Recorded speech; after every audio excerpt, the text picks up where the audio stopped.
Hello बच्चों, क्या हाल चाल? बढ़िया एकदम। So I welcome all of you to the super Lakshya batch for class 12 boards, JEE mains and NEET. और अभी हम पढ़ रहे हैं ऑल्टरनेटिंग करंट और आज है उसका लेक्चर नंबर 6। तो बच्चों, लेक्चर नंबर 6 में हम करेंगे सोल्यूशन ऑफ डीपीपीज। तो इस वीक में आपको मिली DPP 01, DPP 02, DPP 03, DPP 04 and DPP 05। तो इन सारी डीपीपीज का सोल्यूशन आज हम करेंगे इस वीडियो में। जैसा कि आप सबको पता है कि डीपीपी के सोल्यूशन वीडियो में हम सारे के सारे क्वेश्चंस को नहीं लेते। हम यहाँ पे सिर्फ बढ़िया क्वेश्चन और बहुत बढ़िया क्वेश्चन या ऐसे क्वेश्चन जिसमें कोई ट्रिक्स लगनी हो जो आपको क्लिक नहीं करेगी, उन क्वेश्चंस को यहाँ पे डिस्कस करते हैं। हम वो क्वेश्चंस भी यहाँ पे नहीं लेते जो हम ऑलरेडी आपको लेक्चर के दौरान बता चुके हैं या डिस्कस कर चुके हैं। डीपीपी सोल्यूशन वीडियो का पैटर्न कुछ ऐसा होता है कि डीपीपी का क्वेश्चन यहाँ स्क्रीन पर लिख कर आएगा। अगर वो क्वेश्चन आपसे पहले ही सॉल्व हो चुका है या आपको आता है तो आप आगे बढ़ जाइए और उन क्वेश्चंस को ढूंढिए जो आपसे सॉल्व नहीं हुए थे। पर अगर स्क्रीन पे आया हुआ क्वेश्चन आपसे सॉल्व नहीं हुआ था तो मैं आपको उस क्वेश्चन से रिलेटेड थोड़ा सा हिंट दूंगा या कभी बहुत ज्यादा हिंट भी दे दूंगा। आप वीडियो को वहीं पे पॉज करना, उस क्वेश्चन को खुद से ट्राई करना, दिलो जान से ट्राई करना। इस बार वो क्वेश्चन 95% चांस है कि आपसे हो जाएगा। फिर भी क्वेश्चन नहीं होता तो हम और आप मिलकर देखेंगे उसका सोल्यूशन। ठीक है, तैयार हैं आप? शुरू करें। Yes, my name is Alakh Pandey and this is your beautiful साहब फिजिक्स वाला। आइए स्टार्ट करते हैं lecture number 6। Today's goal solution of DPP 01, 02, 03, 04 and 05। Let's start with DPP number 01। तो सबसे पहले इसका सवाल नंबर 1 ही है। क्या पूछा है? The output current versus time curve of a rectifier is shown in the figure. बच्चों, ये रेक्टिफायर क्या होता है? एक सेमीकंडक्टिंग डिवाइस होती है जिसका काम होता है कि जो आपका एसी करंट हो या आपका ऐसा करंट हो जो पॉजिटिव नेगेटिव दोनों तरफ जा रहा है, उसको डीसी में कन्वर्ट करना, या ऐसे कह दो उसको सिर्फ पॉजिटिव साइकिल में कन्वर्ट कर देना। जो आपका टू वे करंट हो, जो पॉजिटिव भी हो नेगेटिव भी हो, उस पूरे को पॉजिटिव में कन्वर्ट कर देना, इसको बोलते हैं बच्चों रेक्टिफायर। ये आप पढ़ोगे सेमीकंडक्टर्स टॉपिक के अंदर। क्या अभी इस बात से कोई मतलब नहीं, सवाल पे आते हैं। The output current versus time curve of a rectifier is shown in the figure. देखो, ये अल्टरनेटिंग करंट जैसा लग रहा है, वही साइनोसॉइडल करंट जैसा, बट ये है कि ये सिर्फ पॉजिटिव में है। एक्चुअल में क्या है? ये मॉड साइन ओमेगा टी है ना, सिर्फ पॉजिटिव में रहेगा। इन सबसे वैसे कोई फर्क नहीं पड़ेगा, मैं आपको बता रहा हूं। The average value of output current in this case. बच्चों, हमसे एवरेज वैल्यू पूछी है, थोड़ा सा दिमाग लगाना था, सवाल बहुत आसान था बेटा। अगर आप ध्यान से देखो तो ये एक तरह से पॉजिटिव हाफ साइकिल्स हैं इसी की। क्या है? Positive half cycles. भाई, ये वाली साइकिल नीचे होनी चाहिए थी, ये भी ऊपर आ गई। तो आप ध्यान से देखो, सारी की सारी है क्या? Positive half cycles. तो आपको बच्चों इसका एवरेज निकालना है। अगर मैं इस साइकिल का एवरेज निकालूं, इस हाफ साइकिल का, तो वही एवरेज इसका होगा, वही एवरेज इसका होगा। भाई, सारी चीजें क्या है? सेम है। तो आपको कुछ नहीं करना है। आपको क्या करना है? सिंपल सी चीज थी। आपको जो I is equals to I naught sine omega t वाला करंट था, उसका क्या निकालना था? I average for positive half cycle. देखो, देखने में लग रहा है कि नहीं? ये पॉजिटिव हाफ साइकिल है इसी की। बेटा, इसका जो एवरेज होगा वही इसका एवरेज होगा, वही इसका। तो चाहे दो गोले का एवरेज निकाल दो, चाहे एक गोले का एवरेज निकाल दो, वो सेम आएगा। तो एक गोले का एवरेज कितना आता है आपको पता ही होगा। जल्दी से कर डालो इसको, वरना सोल्यूशन देखते हैं। पॉज करके ट्राई करें। I will count till 5। 1 2 3 4 5। Clear है ना एकदम? सिर्फ पॉजिटिव हाफ साइकिल लिए। आइए सोल्यूशन देखते हैं। The given graph is a positive half cycle of I naught sine omega t, है ना। ये नीचे जाता, उसी को ऊपर कर दिया। Positive half, positive half, positive half. अब चाहे दो का एवरेज निकालूं, तीन का एवरेज निकालूं या एक का, भाई आप देख रहे हो सिमेट्री है, वही चीज रिपीट हो रही है, तो एवरेज भी क्या रहेगा? सेम रहेगा। तो मैंने बच्चों यहां से लेकर यहां तक का हाफ साइकिल का एवरेज निकाल दिया। आई एवरेज होता कितना था हाफ साइकिल का? 2 बाई पाई I नॉट। खत्म। तो यही आंसर हो गया, 2 by pi I not. Clear है? नोट करना, नोट करें। 1 2 3 4 5। चलते हैं नेक्स्ट क्वेश्चन पे। नेक्स्ट क्वेश्चन है question number 2। Calculate the RMS value of the alternating current shown in figure. बच्चों, ये एक अल्टरनेटिंग करंट दिखाया गया आपको। अल्टरनेटिंग है क्योंकि कभी पॉजिटिव है, कभी नेगेटिव है, कभी पॉजिटिव है। शुरुआत में करंट 2 एम्पियर है, फिर अचानक से ड्रॉप हुआ, फिर -2 रहा, फिर अचानक से अप हुआ, फिर 2 रहा। यानी करंट ने तीन अलग अलग कांस्टेंट वैल्यूज ली। पहले थोड़ी देर तक 2 एम्पियर 2 एम्पियर 2 एम्पियर, फिर थोड़ी देर तक -2 -2 -2, फिर +2 +2 +2। यानी करंट ने तीन अलग अलग कांस्टेंट वैल्यूज ली। आपको क्या निकालना है? उसका आरएमएस। बच्चों, आरएमएस क्या होता था? जल्दी से हिंट ले लो। आई आरएमएस क्या होता था? I स्क्वायर का एवरेज और उसका रूट। यही तो होता है, यही होता है ना। Root mean square, root mean square, root mean square. और मैंने आपको बहुत अच्छे समझाया था कि पहले क्या करो? करंट का स्क्वायर करो। रूट मीन स्क्वायर आरएमएस, यही तो होता है। पहले क्या करो? स्क्वायर करो, उसके बाद मीन लो और उसके बाद रूट लगा दो। सिंपल बच्चों। तो बच्चों, स्क्वायर करके मीन निकालना है, फिर रूट लगाना है। कितनी क्वांटिटीज है आपके पास? 1 2 3, मतलब 3 वैल्यूज हैं। तो सिंपल इसका भाई क्या निकाल सकते हो?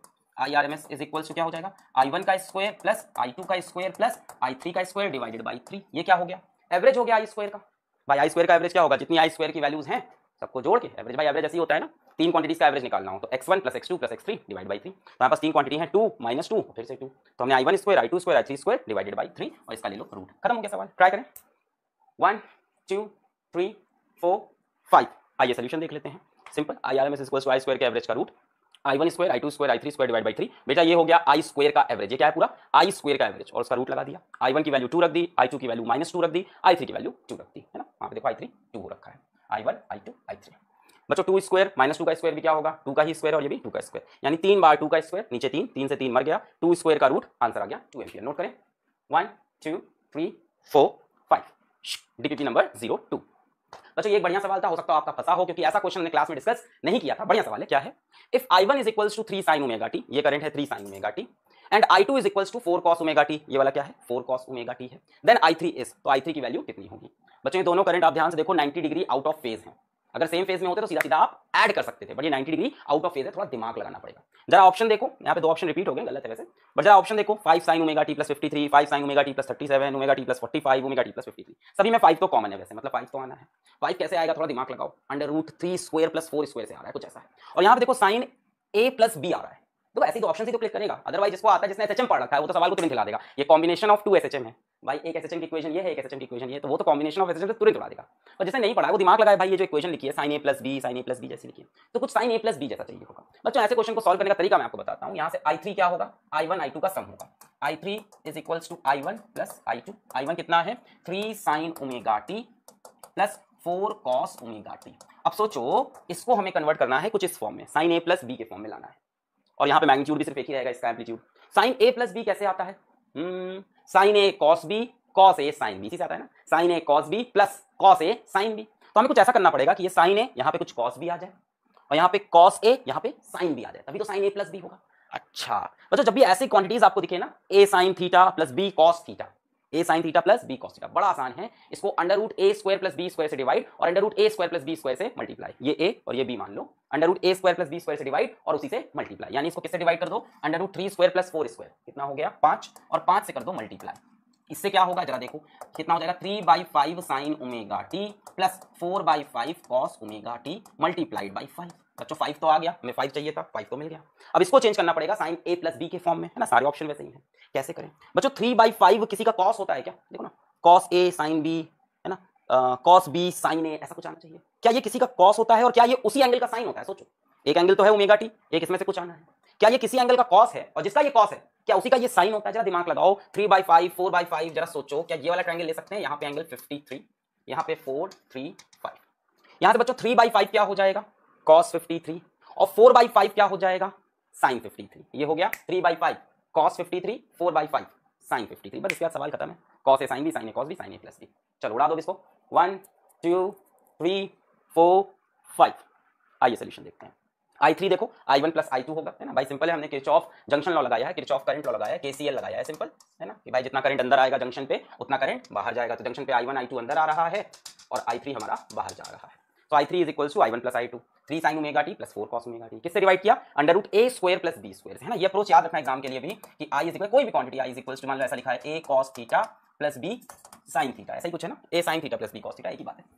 ऐसा एक्सप्रेशन दिखे a sin theta plus b cos theta, तो बेटा इसको डिवाइड कर लो √a square plus b square और इसको मल्टीप्लाई कर लो √a square plus b square से। यही हमने किया, √3 स्क्वायर प्लस 4 स्क्वायर, 5 से डिवाइड, 5 से मल्टीप्लाई। अब बच्चों हमने लिख लिया 3/5 sin omega T, 4/5 cos omega T multiply by 5। 5 को इधर रख लिया, इधर रख लिया और 5 से मल्टीप्लाई। नोट करें, 1 2 3 4 5। सो हमारे पास आ गया 3/5 sin omega t plus 4/5 cos omega T into 5। हमने कहा भाई ये किसी चीज का cos होता है क्या, है ना, cos a sin b मिल जाता, और जिसका ये cos है क्या उसका ये sin होता है उसी एंगल का। तो हमने ऐसा ट्रायंगल बना लिया त्रिपंडिकली वाला, 4 3 5। यहाँ से 3/5 क्या हो जाएगा? cos 53।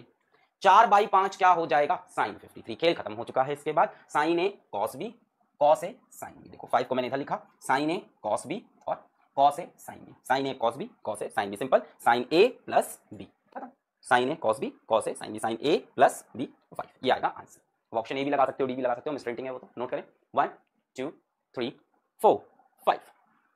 नेक्स्ट, ये थोड़ा अच्छा सवाल है, थोड़ा सा दिमाग लगाना था, मैथ्स लगाना था, फिजिक्स में इसकी आपको क्लास में पढ़ा चुका हूँ। क्या लिखा है? Determine the RMS value of a semi circular current. चलो आपको बता दिया है कि ये शेप क्या है, सेमी सर्कल है, देखने में भी लग रहा था, पर उन्होंने स्पेसिफाई भी किया कि ये सेमी सर्कल है। Which has a maximum value of A, बेटा ये वैल्यू भी ए है, ये भी ए है और ये भी ए है ना। यहाँ पे इस एक्सिस पे हमने करंट आई ले रखा है, यहाँ पे टाइम टी ले रखा है। ये सेमी सर्कल है, ये सेंटर, ये कितना है? ए, ये भी ए, ये भी आई वर्सेस टी। हमें क्या निकालना है?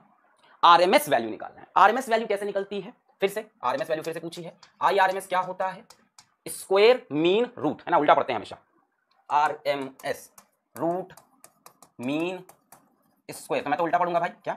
Square mean root. तो पहले मैं क्या करूंगा? इसका स्क्वायर लगाऊंगा, फिर मैं क्या करूंगा? इसका मीन लूंगा, पहले स्क्वायर फिर मीन और फिर रूट लगा दिया। बेटा आई स्क्वायर का एवरेज कैसे निकालते हैं, किसी भी क्वांटिटी का एवरेज, जो क्वांटिटी टाइम के साथ चेंज हो रही हो, जो क्वांटिटी टाइम का फंक्शन हो, उसका एवरेज निकालना मैंने आपको सिखाया है। आई स्क्वायर dt कर दो, कहां से कहां, t1 से t2 तक divided by t2 minus t1, ये हो गया बेटा एवरेज आई स्क्वायर का। दोनों तरफ स्क्वायर कर लो तो हो जाएगा आई RMS का square is equals to I square का एवरेज। रूट वाली चीज हटा दी थोड़ी देर के लिए, बाद में रूट लगा लेंगे, क्लियर है। दोनों तरफ रूट कर लिया, स्क्वायर कर लिया मैंने, स्क्वायर किया, आई RMS का स्क्वायर आ गया और इधर स्क्वायर हुआ तो रूट गायब हो गया। फिर मैंने कहा आई स्क्वायर का एवरेज होता क्या है, कोई भी क्वांटिटी बच्चों जो टाइम पे डिपेंड कर रही हो उसका एवरेज कैसे निकालते हैं, वो quantity dt integration from t1 to t2 divided by t2 minus t1। अब बात आती है सर आई स्क्वायर की वैल्यू होगी क्या, यहाँ कुछ वैल्यू रखेंगे तभी तो इंटीग्रेट करेंगे। आई स्क्वायर की वैल्यू क्या होगी, इसलिए थोड़ी सी मैथ्स लगेगी, आपको इक्वेशन ऑफ सर्किल लिखना आना चाहिए। बेटा ये एक सर्कल है, सेमी सर्कल है जो जिसका सेंटर ओरिजिन है, और जिसका रेडियस a है। तो बेटा इक्वेशन ऑफ सर्किल क्या होती है, equation of circle with centre at origin और जिसका रेडियस a हो। तो इक्वेशन ऑफ सर्किल क्या होती है पता है, x square plus y square is equals to A square, जिसका ओरिजिन सेंटर पे, जिसका सेंटर ओरिजिन पे, उसके लिए क्या लिख सकते हो, x square plus y square is equals to A square. X axis पे कौन है, टाइम है, तो टाइम का स्क्वायर, वाई एक्सिस पे कौन है, करंट है, तो आई का square is equals to A square. बेटा यहां से आपको आई स्क्वायर मिल जाएगा, A square minus T square मिल गया, I square is equals to A square minus T square. बस आई स्क्वायर की ये वैल्यू यहां पे पुट कर दो, इंटीग्रेट कहां से कहां करोगे भाई, टाइम कहां से कहां है, माइनस ए से प्लस ए तक, t2 की वैल्यू हो जाएगी प्लस ए, t1 की वैल्यू हो जाएगी माइनस ए, यहीं से ही तो इंटीग्रेट करना है, माइनस ए से प्लस ए तक इंटीग्रेट कर दो, यहां होगा प्लस ए माइनस माइनस ए। ट्राई करें एक बार, ट्राई करें पॉज करके, 1 2 3 4 5। आइए सोल्यूशन देखते हैं। Equation of circle of radius a and passing through origin, बच्चों पासिंग थ्रू ओरिजिन यहां पे गलत लिखा हुआ है, एंड सेंटर ओरिजिन होगा। पासिंग थ्रू ओरिजिन की तो भाई अलग इक्वेशन बनेगी। Equation of circle with radius a, my mistake, मैंने गलत लिख दिया यहाँ पे। Equation of circle with radius a and centre at origin क्या होती है, x square plus y square is equals to A square. X axis पे टाइम है, वाई एक्सिस पे करंट है ना, तो T square plus I square equals to A square. यहाँ से आपको आई स्क्वायर की वैल्यू मिल गई, A square minus T square. Note करना, नोट करें, 1 2 3 4 5। अच्छा आई स्क्वायर की वैल्यू मिल गई। आई RMS क्या होता है, आई स्क्वायर का एवरेज और उसका रूट, स्क्वायर का मीन का रूट। आई स्क्वायर का, अच्छा दोनों तरफ पहले स्क्वायर भी कर लिया मैंने, क्या किया, दोनों तरफ स्क्वायर कर लिया, तो आई RMS का square is equals to I square का एवरेज। और मैंने कहा आई स्क्वायर का एवरेज कैसे निकलेगा, आई स्क्वायर dt t1 से t2 t2 माइनस t1। आई स्क्वायर की वैल्यू रख दो, अच्छा t1 t2 की वैल्यू रख दी, t1 टाइम कितना होगा, माइनस ए, देखो ये t है ना, माइनस ए से लेके plus A, so minus A से plus A, I square dt minus A से प्लस ए, तो t2 हो गया a और t1 हो गया माइनस ए, ठीक है। और उसके बाद आई स्क्वायर की वैल्यू पुट कर दी बच्चों, उसके बाद इंटीग्रेट किया, सिंपल, ए स्क्वायर का इंटीग्रेशन हो जाएगा A square T, T square का इंटीग्रेशन हो जाएगा T cube by 3, limits minus A से प्लस ए, और उसके बाद सॉल्व किया मैंने। नोट करें, 1 2 3 4 5, सिंपल इंटीग्रेशन है, ए स्क्वायर कांस्टेंट है बाहर, उसके साथ कुछ नहीं है, dt लगेगा, तो dt का इंटीग्रेशन t और t स्क्वायर का इंटीग्रेशन t क्यूब बाई 3। इसके बाद भाई वैल्यूज रखनी है, 1 2 3 4 5। आई RMS का स्क्वायर निकालने, जरा ध्यान दें, हमने दोनों तरफ स्क्वायर कर रखा था, सो आई RMS का स्क्वायर 2a क्यूब, ये कैलकुलेशन की मैंने, फाइनली आई RMS। नोट करें, 1 2 3 4 5, DPP number 03। Two sinusoidal voltages of the same frequency, ये बहुत ही आसान DPP थी, सारे क्वेश्चन इसमें सिर्फ कैलकुलेशन बेस पे थे, फॉर्मुला बेस पे थे, एक ही क्वेश्चन थोड़ा सा कॉन्सेप्चुअल है। Two sinusoidal voltages of the same frequency are shown in the diagram, दो वेव्स हैं साइनोसोइडल जिनकी फ्रीक्वेंसी सेम है, ये बता रखा है। What is the frequency and the phase relationship between them होगा, ठीक है। अब पूछा है कि भाई क्या इसकी फ्रीक्वेंसी है, दोनों की फ्रीक्वेंसी क्या है, सेम है, बोल रखा है ना, सेम फ्रीक्वेंसी। और पूछा है what is the phase relationship, phase का रिलेशनशिप क्या है। बच्चों अगर फ्रीक्वेंसी की बात करें तो बड़ा आसान है, जरा देखो इसकी एक वेव कहां पे कंप्लीट हुई है, m की 0.4 सेकंड्स पे जाके, है ना, यहाँ पे टाइम दे रखा है 0.4 पे जाके, एक वेव कितने टाइम बाद कंप्लीट हुई है, 0.4। तो बेटा इसका टाइम पीरियड m का अगर पूछें, m के लिए टाइम पीरियड कितना हो गया, 0.4, और मेरे ख्याल से n का टाइम पीरियड भी सेम होगा, क्योंकि दोनों की फ्रीक्वेंसी सेम है तो दोनों का टाइम पीरियड सेम होगा, है कि। इसकी एक वेव कितने टाइम में कंप्लीट हुई है, 0.4 में, दूसरी 0.4 से यहाँ पे लिखा होना चाहिए 0.8, थोड़ा सा यहाँ पे मिसप्रिंटिंग है ना, तो 0.4 हो गया इसका टाइम पीरियड, यहाँ पे होना चाहिए 0.8, है ना, एक्चुअल में 0.6 यहाँ लिखना चाहते हैं और 0.8 यहाँ, खैर। तो इसकी एक वेव कंप्लीट हो रही है 0.4 में टाइम पीरियड, तो बच्चों फ्रीक्वेंसी कितनी हो जाएगी, 1/t, तो ये तो खत्म हो गया यहीं पे। दूसरी चीज क्या है बच्चों, फेज, फेज कैसे बोला है इन्होंने, phase lead of n over m, phase lead of n over m, की n m से कितना आगे है। अगर आप ध्यान से देखो यहाँ पे दोनों वेव्स को, तो n आगे नहीं है, n तो पीछे है भाई। जिस टाइम ये अपने जीरो वैल्यू पे है n उस टाइम अपनी नेगेटिव मैक्सिमम पे है, पीछे चल रहा है। जिस टाइम m मैक्सिमम पे पहुंचा, यहाँ देखो, यहाँ देखो, जिस टाइम m अपने मैक्सिमम पे पहुंचा, n उस टाइम जीरो पे है, उससे पीछे है, कितना पीछे है, 90 डिग्री, π/2 पीछे चल रहा है ना। ये हम लोग ने देखा भी है इंडक्टर के केस में, कैपेसिटर केस में देखा है ना, वहां पे वोल्टेज और करंट होते थे, यहाँ पे दोनों वोल्टेजेस ही हैं। देखो जब m मैक्सिमम हुआ तब n कहाँ है 0 पे, n मैक्सिमम कब हुआ इससे 90 डिग्री बाद में, ये मैक्सिमम यहाँ पे हो गया इससे 90 डिग्री बाद में। तो बच्चों फेज लैग कितना हो गया 90 डिग्री का, n लैग कर रहा है, n पीछे।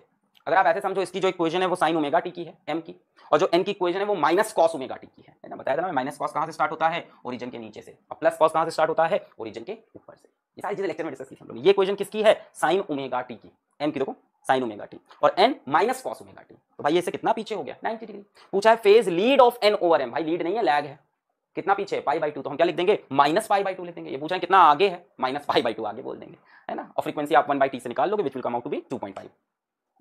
1 2 3 4 5 clearly n is 90 degree behind m, so phase lead of n over m is minus pi by 2। Actual में लैग कर रहा है तो माइनस में लिखेंगे हम फेज डिफरेंस, क्योंकि ये लीड बोल रहे थे। टाइम पीरियड है 0.4, फ्रीक्वेंसी 1/t 2.5। नोट करें 1 2 3 4 5, डीपीपी नंबर 04। क्वेश्चन है a bulb of resistance 10 ohm connected to an inductor of inductance L is in series with an AC source marked 100 volt, 50 hertz. If the phase angle between the voltage and the current is 4 radian, calculate the value of L. क्या है, एक bulb है जिसका resistance है 10 ohm और connected to an inductor of inductance L, L हमको नहीं पता है, L ही निकालना है। Is in series with an AC source marked 100 volt and 50 hertz. बेटा आपको क्या लगता है ये कौन सा वोल्टेज होगा, RMS वोल्टेज होगा। ये सर्किट है LR सर्किट, ये है सिंपल R L, और ये क्या देता है जब इसका कुछ ना लिखा हो तो हम कौन सा वोल्टेज मानते हैं RMS। कितना है 100 वोल्ट, फ्रीक्वेंसी भी शायद दे रखी है, कितनी है 50 हर्ट्ज। क्या बता दिया, if the phase angle between the voltage and the current is 4 radian, phase angle बता दिया है, L की वैल्यू पूछी है। बेटा इसका डायग्राम कैसा बनेगा, क्या इसमें R इस तरफ बनता है, क्या XL इस तरफ बनता है, इसके इंपीडेंस का डायग्राम, रेजिस्टेंस इधर, XL ऊपर, XC होता तो नीचे बन जाता। बेटा इसका नेट इंपीडेंस Z यहां से जाएगा ऐसे, और ये होता है फेज डिफरेंस फाई। क्या XL को हम यहाँ पे बना सकते हैं, बिल्कुल बना सकते हैं। क्या यहाँ से आपको tan फाई की वैल्यू मिल सकती है, बिल्कुल। क्या tan फाई की वैल्यू हो जाएगी परपेंडिकुलर अपॉन बेस। अब tan 4 रेडियन ये आपको कैलकुलेटर से देखना पड़ेगा या लॉगबुक से देखना पड़ेगा, इसकी वैल्यू आपको चेक करनी पड़ेगी, क्योंकि ये कोई स्टैंडर्ड एंगल तो है नहीं, ना ही आप याद कर सकते हो। तो यहाँ पे ये किताब से क्वेश्चन दिया हुआ था, थोड़ा सा कंपटीशन लेवल पे नहीं आ सकता है, या तो देंगे तो बता देंगे कि 4 रेडियन की वैल्यू कितनी है, कुछ हिंट दे देंगे जिससे आप tan 4 रेडियन निकाल सको। खैर अभी नहीं दिया तो tan 4 रेडियन की आपको वैल्यू कैलकुलेटर से, लॉगबुक से, इंटरनेट से निकालनी पड़ेगी। XL बाई R, R आपको दे रखा है, यहाँ से आप XL कैलकुलेट कर लोगे, ये मिल गया, R पता है, XL मिल जाएगा। XL कैलकुलेट करने के बाद सिंपल बेटा XL is equals to 2 pi FL, खेल खत्म। XL is equals to 2 pi FL, खत्म हो जाएगा। फ्रीक्वेंसी दे रखी है 50, XL वैल्यू मिल गई, L निकाल लेंगे। नोट करें 1 2 3 4 5, सिंपल।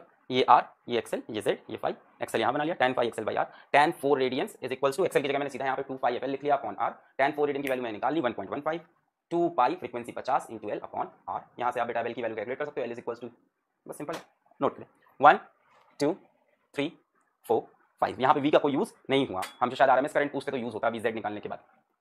चलिए आगे बढ़ते हैं। Next, a student connects a long air core coil of magnet wire to a 100 volt DC source, अच्छा डीसी सोर्स से कनेक्ट किया, and records a current of 1.5 ampere. बच्चों समझने वाली बात है, क्या है हमारे पास, a long air core coil of magnet wire. बच्चों कॉइल है यानी इंडक्टेंस होगा, कॉइल में इंडक्टेंस होता है, और रेजिस्टेंस तो हर चीज में होता ही है, क्योंकि प्योर इंडक्टेंस बनाना प्रैक्टिकली पॉसिबल नहीं है। तो एक्चुअल में ये LR सर्किट हुआ, भाई बोल दिया आपके पास क्या है, एयर कोर कॉइल। कॉइल मतलब इंडक्टर, और भाई कोई भी आपके पास कॉइल है, वायर है, तो उसका रेजिस्टेंस तो होगा ही। तो LR सर्किट था, पर कनेक्ट किससे किया है, डीसी से। बेटा जब डीसी से कनेक्ट करोगे तब इंडक्टर काम नहीं करेगा, क्योंकि डीसी कैसा करंट देगा, मान के चलेंगे कांस्टेंट करंट देगा डीसी के लिए। ऐसा होता नहीं डीसी हमेशा कांस्टेंट है, हमारे सिलेबस में हम डीसी में कांस्टेंट करंट ले लेते हैं। डीसी का मतलब होता है कि करंट अपना डायरेक्शन ना चेंज करे। खैर हमने माना कांस्टेंट करंट है। बेटा कांस्टेंट करंट है तो इंडक्टर कोई फर्क ही नहीं पड़ेगा, क्योंकि इंडक्टर तभी काम करता है जब करंट चेंज हो रहा हो, LDI/dt है ना। तो यहाँ पे इंडक्टर तो कोई रोल प्ले ही नहीं करेगा। जब आप डीसी से कनेक्ट करोगे सिर्फ और सिर्फ इसका रेजिस्टेंस रोल प्ले करेगा, और उसकी वजह से करंट मिलेगा। ठीक है, तो पहला पार्ट तो ये हो गया। जब आप डीसी से कनेक्ट करोगे तब क्या होगा, XL मतलब इंडक्टेंस है ना, इंडक्टिव रिएक्टेंस है ना, ये कितना हो जाएगा, 0 हो जाएगा। ये सिंपल लिख सकते हो, इंडक्टेंस वोंट बी देयर, रहेगा ही नहीं, उसको कोई मतलब ही नहीं है। यानी डीसी में सिर्फ सर्किट क्या हो जाएगा, ये रेजिस्टेंस और ये बैटरी 100 वोल्ट की डीसी है ना, और रेजिस्टेंस कितना है नहीं पता शायद, हाँ करंट पता है, पर करंट कितना दे रखा है इन्होंने 1.5 एम्पियर। यहाँ से बेटा आप रेजिस्टेंस तुरंत निकाल लोगे, V/I से सीधा आपको R की वैल्यू मिल जाएगी। यहाँ से आपने R निकाल लिया, चलो ठीक है। फिर अगले पार्ट पे चलते हैं। अगले पार्ट में क्या हुआ, When the same coil is connected across a 100 volt 50 hertz AC source, the current reduces to 1 ampere. जब इसी कॉइल को, अब देखो कॉइल में इस बार इंडक्टर बनाना पड़ेगा, क्यों बनाना पड़ेगा, क्योंकि एसी है, एसी में करंट लगातार चेंज होता है, और करंट चेंज होगा तो LDI/dt, इंडक्टर भी रोल प्ले करेगा है ना। जब करंट चेंज हो रहा है तो इंडक्टर भी खेल खेलेगा। इसका VRMS आपको दे रखा है ना, जब कुछ ना दिया हो है ना, एक सिंपल भी दिया हो तो RMS ही लेंगे 100 वोल्ट, और फ्रीक्वेंसी वही हाउस होल्ड वाली जो हमेशा दी होती है, हाउस होल्ड की फ्रीक्वेंसी 50 हर्ट्ज। अब करंट रिड्यूस हो गया 1 एम्पियर, ये करंट भी कौन सा होगा, आरएमएस होगा। दिया नहीं कौन सा करंट तो एसी में आरएमएस, जब भी ना दिया हो कौन सा करंट तो आरएमएस। देखो वोल्टेज अगर ना दिया हो, बस लिख दे कि वोल्टेज 200 वोल्ट है, 100 वोल्ट है, 220 वोल्ट है, तो कौन सा लोगे, आरएमएस। करंट अगर लिखा ना हो कि एवरेज है ना, कि आपका आरएमएस है, कि आपका इंस्टेंटेनियस है, नहीं लिखा हो तो क्या मान लोगे, आरएमएस। वोल्टेज भी नहीं लिखा हो तो आरएमएस। पर पार में अगर ना लिखा हो तो आरएमएस नहीं, एवरेज मानना। करंट और वोल्टेज की जो भी वैल्यू दे, अगर मेंशन नहीं है कि कौन सा करंट या कौन सा वोल्टेज है तो आरएमएस। पर पार में अगर ये खेल खेले तो क्या करना है, एवरेज माना जाता है ना, एवरेज पार का ज्यादा यूज होता है। ये हो गया। बोला current reduces to 1 ampere, current भाई कम हो गया यहाँ से वहां पे। पहला सवाल, give reason for this observation, भाई करंट क्यों कम हुआ, दिमाग आपका चल गया होगा। भाई यहाँ पे अकेला यही है जो इंपीडेंस प्रोड्यूस कर रहा है, जो रेजिस्टेंस प्रोड्यूस कर रहा है, जो प्रतिरोधक बना है। यहाँ पे भाई एल भी है, एक्स्ट्रा एक और रेजिस्टेंस आ गया कह सकते हो, है ना, एक्सएल आ जाएगा, एक और रेजिस्टेंस है, ओवरऑल इंपीडेंस बढ़ जाएगा। यहाँ पे सिर्फ आर रोक रहा था, यहाँ पे एल और आर दोनों मिलकर रोक रहे हैं। तो आप सिंपल बोल सकते हो give reason for this observation कि डीसी में there was only resistance and inductance won't be there. और सिंपल आप यही बोल सकते हो कि यहाँ पे जो एक्सएल की वैल्यू होती है वो जीरो रहेगी डीसी में। अब यहाँ पे क्या है, दोनों चीजें आ गई। तो पहला तो ये हो गया। दूसरा, calculate the value of the reactance of the coil. तो बेटा यहाँ से आर मिल चुका है, वी आर एम एस पता है, आई आर एम एस पता है, इससे जेड निकाल लो, Z is equals to under root R square plus XL square. R पता है, एक्सएल निकाल लो। Reactance of the coil, value of reactance of the coil, आपसे एक्सएल की वैल्यू पूछी, कितना हलवा सवाल है भैया, सिंपल। भाई यहाँ से आर पता है, V R M S I R M S से जेड निकल आएगा, Z is equals to V R M S upon I R M S, और Z is equals to under root R square plus XL square. R पता है, XL निकाल लो। चलिए 1 2 3 4 5। For DC source with constant current, हमने माना है DC source कैसा current देगा, कांस्टेंट, है ना। अब बेटा कांस्टेंट करंट है तो फ्रीक्वेंसी जीरो, फ्रीक्वेंसी जीरो तो X L is equals to 2 pi F L, वो भी जीरो, है ना। ऐसा हमने क्लासरूम में भी करके बताया था कि भाई डीसी में क्या होता है, कोई फ्रीक्वेंसी नहीं है, करंट अपना डायरेक्शन चेंज नहीं कर रहा है तो फ्रीक्वेंसी जीरो रहेगी, कोई वेव तो है नहीं, वो तो कांस्टेंट है। तो एक्सएल की वैल्यू कितनी हो जाएगी, zero. Inductor won't work, simple resistance work करेगा, सर्किट बना दिया। यहाँ से I is equals to V by R या R is equals to V by I, 100/1.5 66.66, ये क्या आ गया, रेजिस्टेंस। पीले रंग से लिख दिया रेजिस्टेंस, ठीक है। नोट करें, इतना आगे बढ़े, 1 2 3 4 5। Next with AC source. अब एसी सोर्स के साथ क्या होगा, इंडक्टर भी रोल प्ले करने आ जाएगा। यहाँ पे कुछ फ्रीक्वेंसी होगी हमारे पास, है ना, 50 हर्ट्ज, जीरो नहीं है। अब करंट कितना है, 1 एम्पियर, वोल्टेज कितना है, 100 volt. I R M S is equals to V R M S by Z, इससे हमने जेड निकाल लिया, 100/1 100। जेड मिल गया, Z is equals to root R square plus X square. R की वैल्यू मिल गई थी 66.6, डाल दो। जेड की वैल्यू मिल गई है 100, डाल दो, एक्सएल मिल जाएगा, खत्म। 1 2 3 4 5। Z square is equals to R square plus XL square, X L is equals to Z square minus R square under root हो जाएगा, है कि नहीं। X L is equals to Z square minus R square under root, Z की value 100, R की value ये डाला, ये आंसर मिल गया, खत्म। The current reduces at net impedance is more in case of AC as inductors also offers some impedance now, है ना। The current reduces as net impedance is more in case of AC, AC में overall resistance ज्यादा है, क्यों, क्योंकि inductor भी resistance produce कर रहा है in the form of inductive reactance, है ना। ये भी एक नया रेजिस्टेंस आ गया, ये गायब था इतना ओम, डीसी में सिर्फ एक ही था आर, यहाँ पे ये भी है, नोट करें 1 2 3 4 5, DPP number 05। A group of electric lamps having a total power rating of 1000 वाट।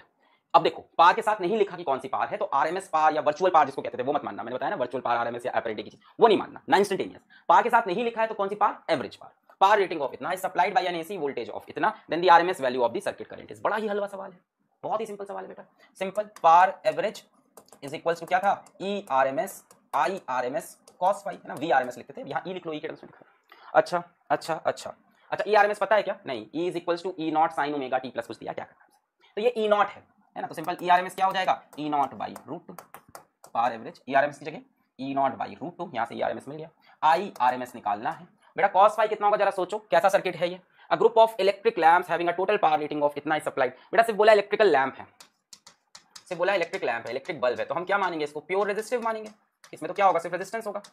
जब तक वो अपनी तरफ से ना बोले कि कोई कॉइल है, कोई इंडक्टर है, कोई कैपेसिटर है, आप रेजिस्टिव भी मानोगे, है ना। सिंपल इलेक्ट्रिक लैंप है, इलेक्ट्रिक बल्ब है हमारे लिए, प्योर रेजिस्टिव।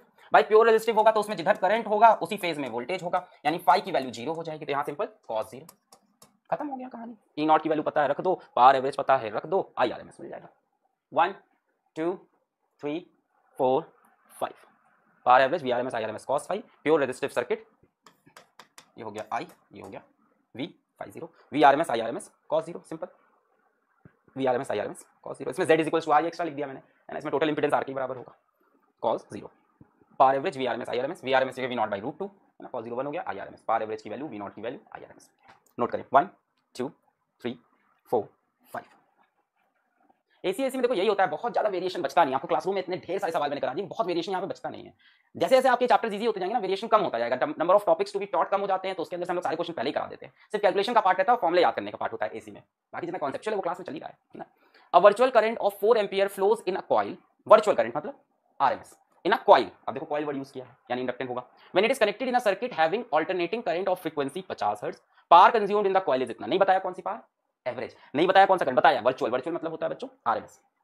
तो आपको क्या दे रखा है, आपको दे रखा है आई आरएमएस 4 एम्पियर है, पावर एवरेज बता दिया, पावर अगर नहीं बताया तो एवरेज मानते हैं 240 वाट है, और बताओ फ्रीक्वेंसी बता रखा है 50 हर्ट्ज है।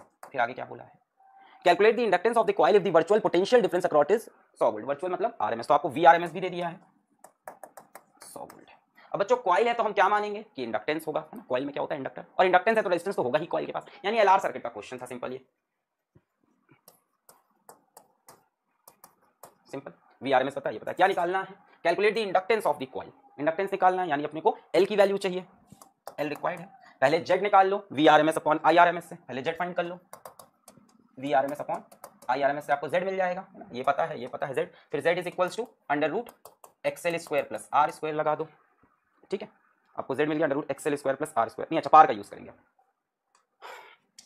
अब पार का यूज कर सकते हैं। पार एवरेज कितनी होगी, V R M S I R M S cos five.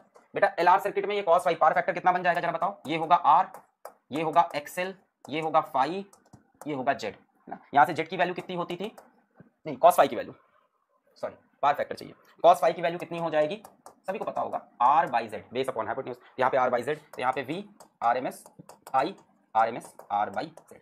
We R M S पता है yes, I R M S पता है यस, जेड भी पता चल गया है यस, ये पता ये पता ये पता, यहाँ से आर मिल जाएगा आपको, है ना। पहले क्या किया, जेड निकाल लिया V R M S upon I R M S से, फिर पावर वाला एक्सप्रेशन यूज किया V R M S I R M S cos phi power factor क्या होता है, आर बाई जेड रख दिया, ये सारी चीजें पता है, आर निकाल लोगे, है ना। फिर आर मिल गया बच्चों और जेड भी पता है, तो Z is equal to under root R square plus XL square, वहां से एक्सएल निकाल लो, फिर XL is equal to 2 pi F L, F भी दे रखा है, क्लियर है। यहाँ से जेड निकल आया, Z is equal to under root XL square plus R square, R की वैल्यू पता है, जेड की वैल्यू पता है, एक्सएल निकाल लो, फिर XL is equal to 2 pi F L. Try करें 1 2 3 4 5, आइए देखिए, I R M S is equal to V R M S by Z, I R M S 4 V R M S 100, यहाँ से जेड निकला 25, power average equal to V R M S I R M S cos phi गिर गया R by Z, power average की value V R M S की value I R M S की value R by Z, यहाँ से are मिल गया, note करें 1 2 3 4 5,